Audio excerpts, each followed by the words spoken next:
welcome back to Bathurst Diecast Racing on this overcast looking day. Yeah, it looks pretty cool, doesn't it, Harry? It certainly does. It looks a bit like nighttime, a little bit. Looks like very dark. Well, perfect conditions for racing. We're not going to get any overwear on the tyres and things like that, so we're back at the mountain. We're ready to go. For round 7 and 8 here at Bathurst Diecast Racing. First one we have is round 7. Take it away, Larry. All right, thank you very much. We have an international. It's from England. It's the Essex Boys Racing. The 2018 McLaren Speedtail comes in at 51 grams. The driver's Harry. The team is Essex Boys Racing. Well, you know who I'm going for. Let's go. A million miles an hour just sitting still. Absolutely glorious. Then we got the 68 Ford Mercury. The driver's Mr. Mojo from Bathurst Diecast Racing. Yes. I remember his name was Biff. Yeah. Yeah, thanks, Biff. Because it looks like a car Biff drove. And then we have the absolutely glorious 67 Shelby GT500. The driver's Mr. Mojo, and it's Bathurst Diecast Racing. As we said before, there's a few. Those were just fill-ins, but this is the actual car for the free throw for Bathurst Diecast Racing. As you know, it is Mr. Mojo from Bathurst Diecast Racing, and Mr. Mojo is in the 91 VN Commodore, 41 grams. Yes, I used to own one of those. That has been built and painted by Bathurst Diecast Racing. So let's hope it does me some justice. Look at the little lights and stuff too. Tell us the track weight, mate. Thanks, Larry.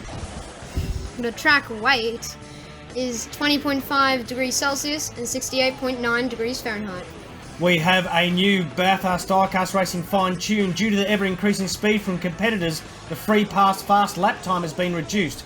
To qualify for this privilege, a vehicle must do a lap faster than 7.3 seconds to move on without an overall victory. That is including 7.3 seconds. So, it's made it tougher. Here we go, top of the mountain. Harry in pole position. We are ready to go, and away they go, squealing away. Looks like the Speedtail, the Commodore is out in front of the Speedtail. He's in the more advantageous position. They are side by side, having a bit of a belt. Speedtail's getting a bit taily. How apropos. Going down in the chase there. Oh, the Commodore on 2 wheels. Oh no, and on his roof. Oh, everybody's belting in there, and Harry goes across the line. Now, I know that I do work for Bathurst Diecast Racing, but... You had nothing to do with that? No. I am going for Harry. Well, Harry's getting in the side of Mr. Mojo. He looks like he's got it all sewn up with only the chase to go. Now, what happens here at the chase? It's like... He gets a little bit airborne, so does Harry gets a bit airborne. Ooh. And so does Mr. Mojo. Will the real Mr. Mojo stand up? Stand up he does on his side. And he lands that, but then... I think we see that momentum has flipped him over the other way on the next side. We'll have to wait and see, but everybody's having a fun time through the chase there. Yeah. Hits and rolls on his roof. Slides quite a distance. And look at that turn from Harry. Actually tried to avoid the situation, go on the inside. That was well done. And does hit the apex as well there at Murray's. Yeah, absolutely wonderful. Which we don't really see that happen with some of the cars there.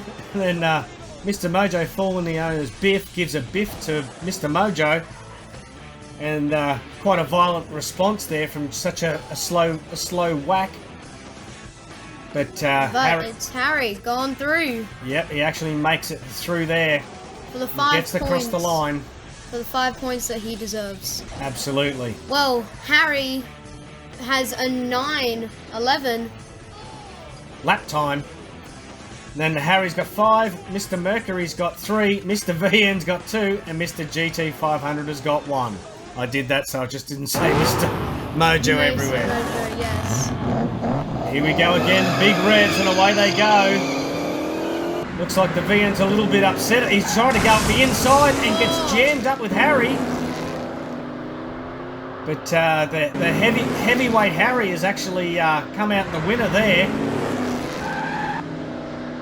GT500's out in the lead.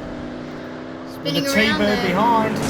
Oh, nudging by the T-Bird, and Harry's trying to make a move. He is trying to get past these two clowns. Oh, he has a bit of a slide out. And Mr. Mojo with a fast finish in the VN there. Crikey, Bill, did he make up some lost time there? He literally got a wriggle on. Let's have a look at what happened here. Two do not fit in the one. He wasn't up past the B pillar post, so therefore the corner was not on. And here comes the GT500 getting closely followed. These three guys, and look, Mr. Mojo is just coming through here like a bat out of hell with a nice little drift.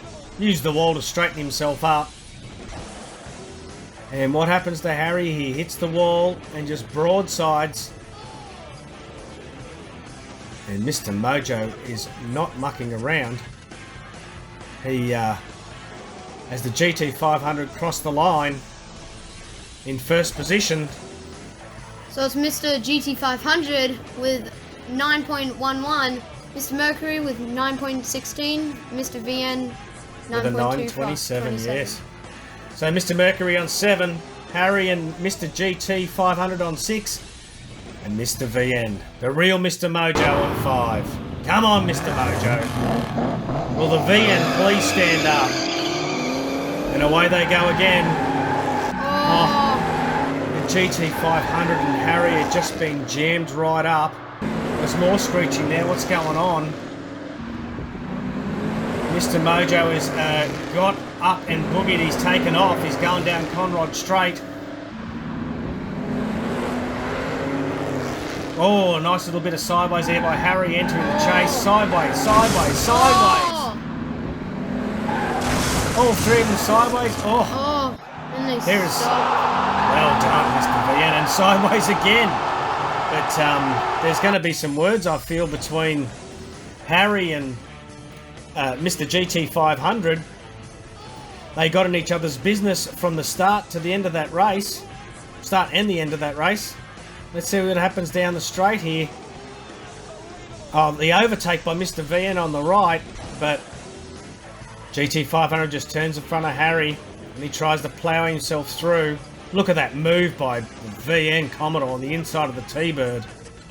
That must have been that other screeching we heard. Yep, he's drilling him sideways with the T-Bird. Definitely, yes. Harry. Oh, look at this. The drift there by Mr. VN. Yeah, that was beautiful. Biff. Yep, Biff. The Very Biff good. drift. Mr. GT500 and Harry. Harry trying to stop so he doesn't get that impact. He absolutely did. He tried to avoid that situation, but it was he was just a rolling roadblock. The GT500 there, ruining the day of Harry. But whose day isn't ruined? Mr. VN.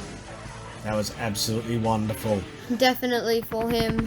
We Yeah, got the safety team. No, it's not the safety team. It's actually just a chopper to show where these vehicles ended up to ensure that we got the points right. Both cars didn't make it underneath the tyre.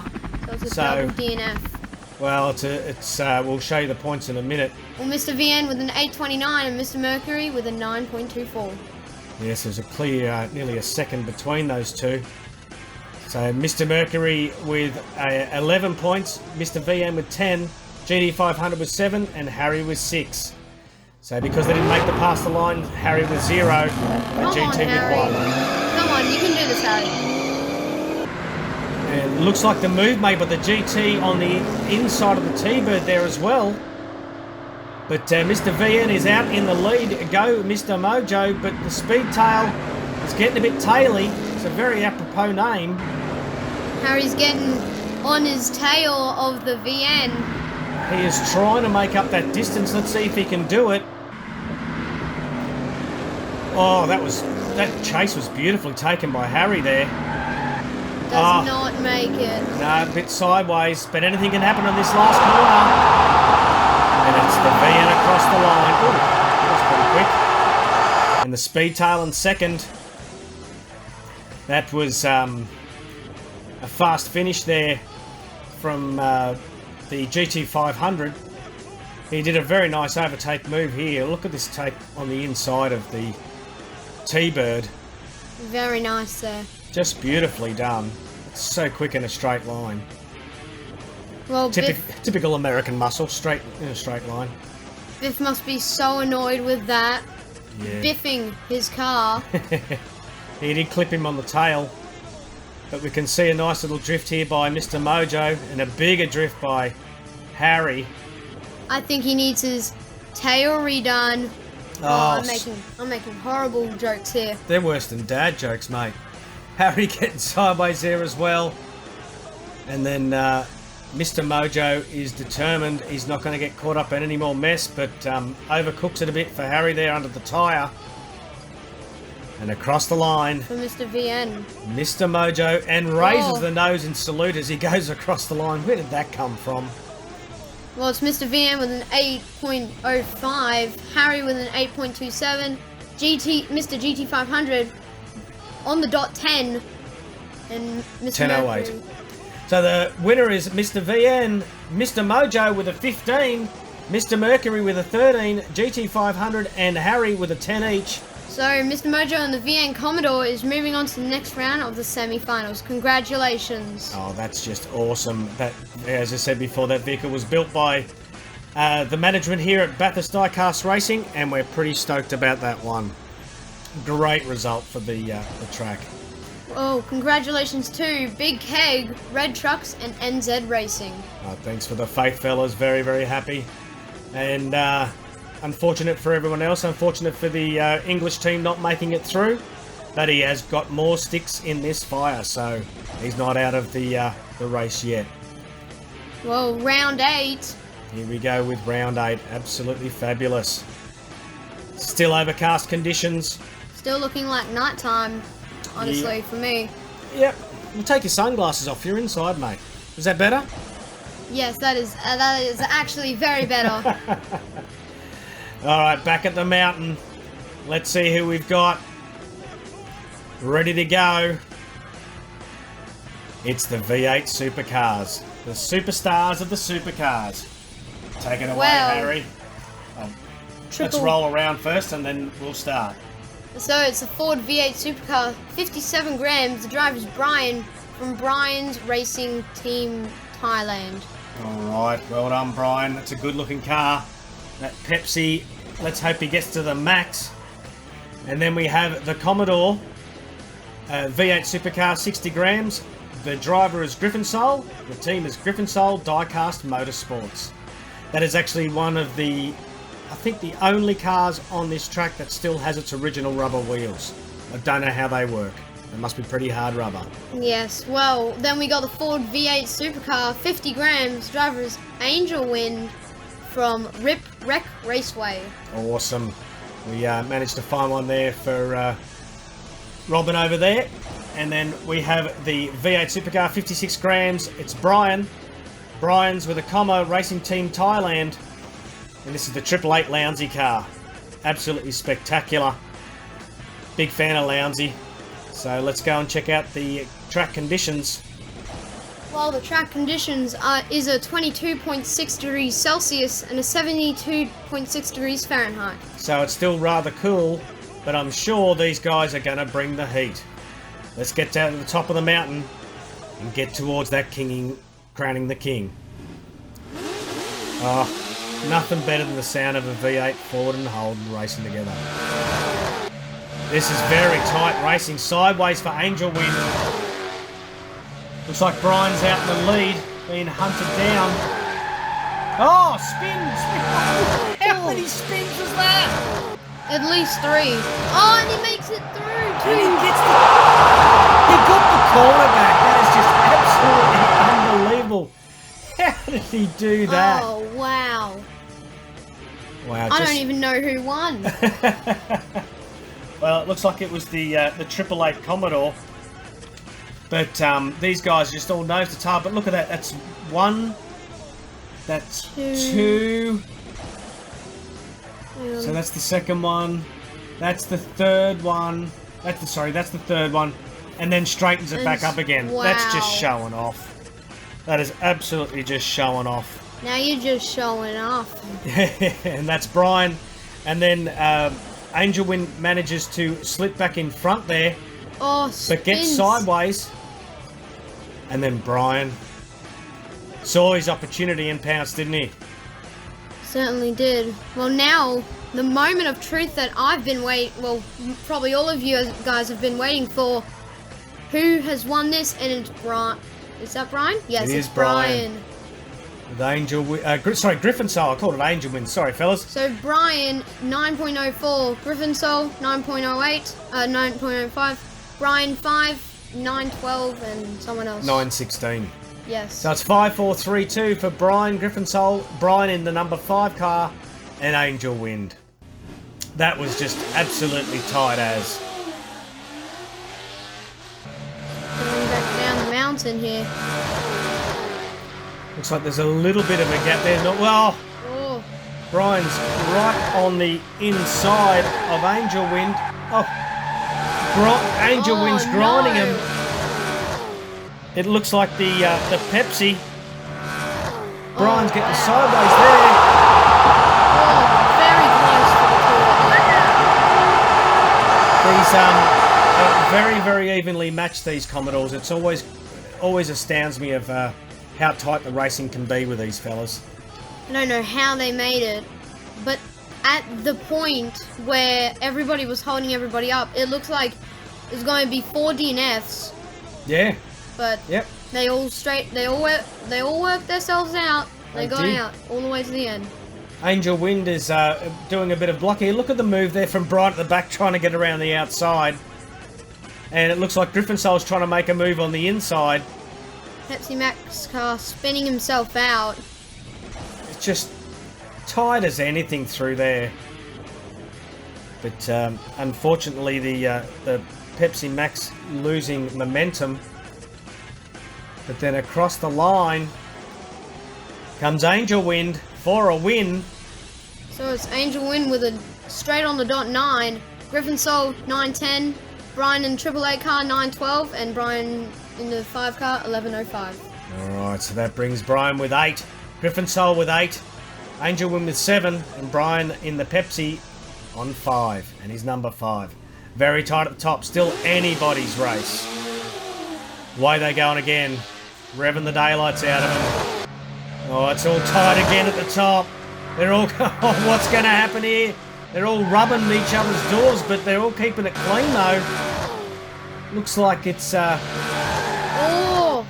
Spinning around from it's Angel Griffin Wind. Soul out in the lead. Oh! Angel Wind spinning around, hits him beside of Brian. And Angel Wind... Auto car. Wow, that was a little bit cleaner. But I tell you what, for side-by-side racing without taking each other out, these guys are just doing absolutely spectacular. Now let's have a look. This is how tight it is. It is into very the tail, tight into there. the side. Oh, getting up. Gold car getting up. Spinning around from the Vodafone. It's a beautiful sideways from Griffin Soul there. Trailing behind the Pepsi Max car is... So Griffin Soul getting a bit wallaby, Ooh. which is a small kangaroo. And then Angel Wind getting sideways again. Don't know whether he got a touch there by Brian. But he's been flipped around, trying to straighten himself out. Spins again. Then Brian says, "Excuse me, is that the cat that chewed your new shoes?" And Up Larry, the inside. the small kangaroo is a joey. A wallaby, I don't know what that is. It's a small kangaroo. Oh. Well, A Joey's a baby one, so... Griffin Soul with a 8.14. Brian with AAA car 9.08. And that puts Griffin Soul 1 point ahead in the lead with 13. Brian 888 with 12. Angel Wind with 10. And Brian Pepsi, number 5 on 6. He's not having a good day, the Pepsi Max, but he is in pole position. Let's see what he can produce. Let's see if he can put it to the max.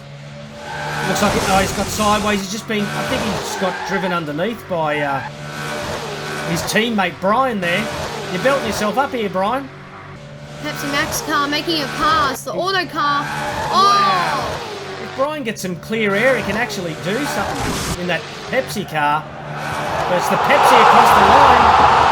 The Autobahn in second. All the other drivers were just weighing him down. Yes, but everybody made it across the line. But looks like that as long as there's no traffic around, that Pepsi car seems to be able to go all right. But I don't know whether I noticed here, but oh, that was close. Does he drive underneath him? He does. He rides on his bonnet. Maybe he was just giving him a little bit of a helping hand. That's called an assist, I believe. Look at this. They're working as drafting. They're drafting each other to give each other the most speed as possible. The auto car pushed it too much and just spun out.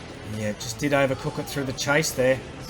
He was trying too hard there. Yep. So did the Griffin Soul, and that let Angel win through. But across the line, the Ford Pepsi for Brian. So Brian Triple A car 903, Angel win 914, Griffin Soul 1005, and Brian in the number 5 did not cross the line. No, so that means the winner in the Autobahn Commodore is Brian Triple 8 with 17 points, 16 for Griffin Soul, Angel with 14, and sorry Pepsi, even though you did all right there, but Brian from Brian's Team Racing Thailand driving Triple 8 Holden Commodore V8 Supercar is moving on to the next round of the semi-finals. So congratulations to Rat Sack and Big Keg with 2 wins there. Well done, Big Keg. You picked the winner. Well, this certainly goes to show us V8 Supercars. Bring back the Holden, please. Yeah, absolutely. It's an absolute travesty to see that manufacturer get stopped in Australia, and even the Fords, where all we're getting is yeah. But that's just the way it goes these days. Everything that's good needs to be brought back. That's what we need. All right, guys, it's been absolutely fantastic. So we've got 9, 10, 11, and 12 to go for the end of the semi-finals before we start the next round of qualifying. So thanks very much for watching. We really hope you enjoyed it, and thanks for watching Bathurst Diecast Racing.